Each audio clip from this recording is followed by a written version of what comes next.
Reporter breaking. American പ്രതിരോധ വകുപ്പിന്റെ പേരിലുള്ള തട്ടിപ്പിൽ പാലക്കാട് സ്വദേശിയിൽ നിന്നും പണം തട്ടിയത് പ്രൊഫഷണൽ രീതിയിലാണ്. ഇൻഡോ US പസഫിക് സമാധാന കരാറിന്റെ ഭാഗമെന്ന നിലയ്ക്കാണ് കരാർ എഴുതിയത്. ഇന്ത്യയുടെയും അമേരിക്കയുടെയും ഔദ്യോഗിക ചിഹ്നങ്ങൾ കരാറിൽ ഉൾപ്പെടുത്തി.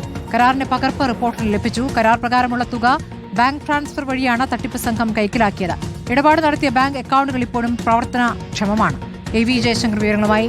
ജയശങ്കർ, വലിയ വാർത്തയാണ് ഇൻഡോ US പസഫിക് കരാർ എന്ന് തെറ്റിദ്ധരിപ്പിച്ചുകൊണ്ട് കോടികളുടെ തട്ടിപ്പ് നടത്തിയിരിക്കുന്നത്. എങ്ങനെയാണ് ഈ തട്ടിപ്പ് നടന്നത്? എന്താണ് നമുക്ക് ലഭ്യമാകുന്ന വിവരങ്ങൾ?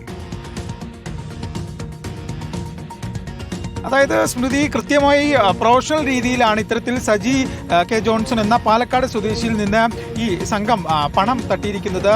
ഈ ഇൻഡോ പസഫിക് സമാധാന കരാറിന്റെ ഭാഗമെന്ന രീതിയിൽ കൃത്യമായി ഇന്ത്യയുടെയും ഒപ്പം തന്നെ അമേരിക്കയുടെയും ഉൾപ്പെടെ രാജ്യങ്ങളുടെ മുദ്രകൾ പതിപ്പിച്ചുകൊണ്ടാണ് ഈ കരാർ ഉണ്ടാക്കിയിരിക്കുന്നത്. ഔദ്യോഗിക ചിഹ്നങ്ങൾ ഉൾപ്പെടെ ഈ കരാറിൽ രേഖപ്പെടുത്തിയിട്ടുണ്ട്. എങ്ങനെ ഒരു സ്വകാര്യ കമ്പനിക്ക് ഇത്തരത്തിൽ ഈ രാജ്യങ്ങളുടെ ഔദ്യോഗിക ചിഹ്നങ്ങൾ ഉൾപ്പെടെ ഉപയോഗിച്ചുകൊണ്ട് കരാർ ഉണ്ടാക്കാനാകുമോ എന്നൊരു ചോദ്യം അവിടെ നിൽക്കുന്നുണ്ട്. ഈ ഡൽഹിയിൽ വെച്ച് 100 രൂപയുടെ സ്റ്റാമ്പ് പേപ്പറിലാണ് ഇത്തരത്തിൽ ഈ കരാർ ഒപ്പിട്ടിരിക്കുന്നത്.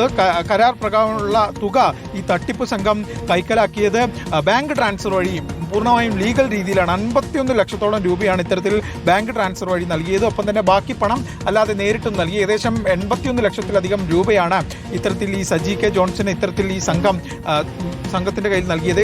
ഏകദേശം 2 ദിവസത്തിനുള്ളിൽ പണം നൽകി 2 ദിവസത്തിനുള്ളിൽ തന്നെ തിരിച്ചു നൽകാം, ഇത്തരത്തിൽ സേവനങ്ങൾ നൽകാമൊക്കെ തന്നെ വലിയ വാഗ്ദാനം നൽകിക്കൊണ്ടാണ് ഈ പണം കൈപ്പറ്റിയത്. എന്തായാലും ഈ പണം കൈപ്പറ്റി പിന്നീട് ഇതുമായി ബന്ധപ്പെട്ട സേവനങ്ങളോ മറ്റ് കാര്യങ്ങളോ ഉണ്ടാകാത്തൊരു സാഹചര്യം ഉണ്ട്. എന്തായാലും 2024 കാലഘട്ടത്തിൽ മുതലാണ് ഇത്തരത്തിലൊരു തട്ടിപ്പ് നടന്നത്. എന്തായാലും ഈ തട്ടിപ്പ് ഉൾപ്പെടെ നടത്തിയ ബാങ്ക് അക്കൗണ്ടുകൾ ഇപ്പോഴും പ്രവർത്തനക്ഷമമാണ്. ഈ അക്കൗണ്ടുകൾ വഴി ഇപ്പോഴും ഇടപാടുകൾ നടക്കുന്നുണ്ട്. ഈ പണം വാങ്ങിച്ച ആളുകളുമായി ബന്ധപ്പെടാൻ ശ്രമിച്ചെങ്കിലും അവരിൽ നിന്ന് നിലവിൽ പ്രതികരണം ലഭിക്കുന്നില്ല. കളമശ്ശേരി പോലീസ് ഇതുമായി ബന്ധപ്പെട്ട് നിലവിൽ ഇദ്ദേഹത്തിന്റെ പരാതിയിൽ കേസെടുക്കുകയും അന്വേഷണം നടക്കുകയും ചെയ്യുന്നുണ്ട്. ബാങ്ക് സ്റ്റേറ്റ്മെന്റുകൾ ഉൾപ്പെടെ പോലീസ് ഇതിനോടകം തന്നെ പരിശോധിച്ചു വരികയാണെന്നാണ് മനസ്സിലാക്കുന്നത്. എന്തായാലും 2 രാജ്യങ്ങളുടെ ഔദ്യോഗിക ചിഹ്നങ്ങൾ ഉൾപ്പെടെ ഉപയോഗിച്ചുകൊണ്ട് കരാർ ഉൾപ്പെടെ ഉണ്ടാക്കി പ്രതിരോധ മേഖലയുമായി ബന്ധപ്പെട്ടാണ് ഇത്തരത്തിൽ നടന്ന വലിയൊരു തട്ടിപ്പാണ്. രാജ്യവ്യാപകമായി തന്നെ ഇത്തരത്തിൽ തട്ടിപ്പ് നടന്നിട്ടുണ്ടെന്നൊരു സംശയം പോലീസിനുണ്ട്. എന്തായാലും ഇതുമായി ബന്ധപ്പെട്ട് സംസ്ഥാന പോലീസിന്റെ അന്വേഷണം നിലവിൽ പുരോഗമിക്കുകയാണ്. വിവിധ സ്റ്റേഷനുകളിൽ ഇതുമായി ബന്ധപ്പെട്ട കേസുകൾ നിലവിൽ എടുത്തിട്ടുണ്ട്. പല ഘട്ടങ്ങളിൽ പല സമയങ്ങളിലാണ് കേസുകൾ ഉള്ളത്. എന്തായാലും